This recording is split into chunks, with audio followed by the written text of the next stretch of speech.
How to hide Instagram highlights without deleting them. Hi everyone, I'm here to assist you today. Without any delay, let's jump right in. First, open Instagram on your device. Click on your profile at the bottom right corner of your screen. Here you will find all your highlights.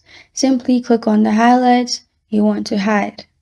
Then click on the three dots at the bottom right corner of your screen in the highlight. Then click on Remove from Highlight at the top. Click on Remove Photo. After you do that, simply reload your profile and the highlights will be hidden, but you will be able to see all your story in Stories Archive. And this is how to hide Instagram highlights without deleting them.